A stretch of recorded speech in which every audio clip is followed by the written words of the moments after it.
Hello everyone, my name is Michael Mertes and I am the Learning Innovation and Technology Manager here at iCar. We are at our brand new facility in Vernon Hills, Illinois, the Chicago Technical Center. This room features a giant 10 by 6-foot screen that'll essentially allow us to split out in any variety of ways. The purpose of this room, when a technician is coming in or a group of technicians, we can explain the differences between all the different technologies that are out there in the XR or extended reality world. Virtual reality, augmented reality, 360 videos, and others.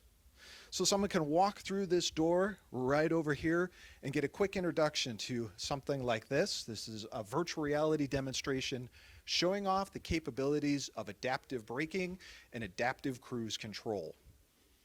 We can also show them 360 interactive videos. This is a great demonstration here of a 360 video. This is actually our ADAS lab that is featured in the building. I'm giving you a sneak preview. And you can look through it and actually experience it right through the eyes of a virtual reality headset or right from a desktop or laptop computer. This bottom left corner here is featuring augmented reality. This is used through a Microsoft HoloLens, and through the Microsoft HoloLens, I'm able to put this on and still see my natural environment all the way around me. Now, using this headset, I'm able to take augmented objects and put that in front of my view, such as this vehicle right here. So in this process, I'm actually learning about the differences between a normal internal combustion engine system and the differences of what an EV system has within that.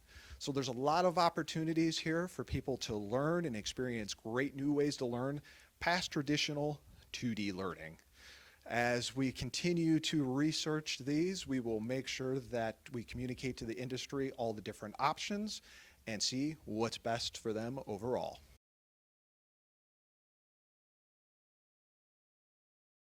I can actually relate to that pretty well because I am from the gamer generation essentially. Grew up playing Nintendo, all those great things.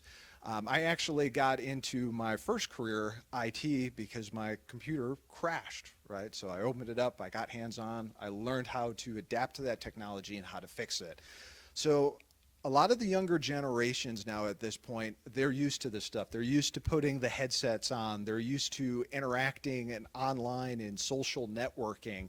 And this takes all of these different opportunities here and actually loads it into the headset so it's something they're familiar with. They're familiar with the social aspect of things, and even better, they're familiar with the hands-on portion of things.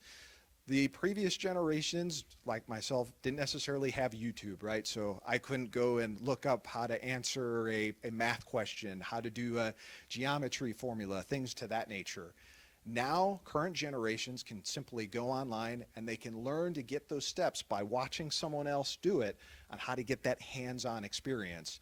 These tools that we have here just puts them in the driver's seat that much more, where they can actually pick up the tool, they can actually interact with the vehicle and do it in a safe manner, but even better, they may not have that vehicle they want to work on right in front of them or the proper tools for it. All of that can actually be achieved in virtual reality.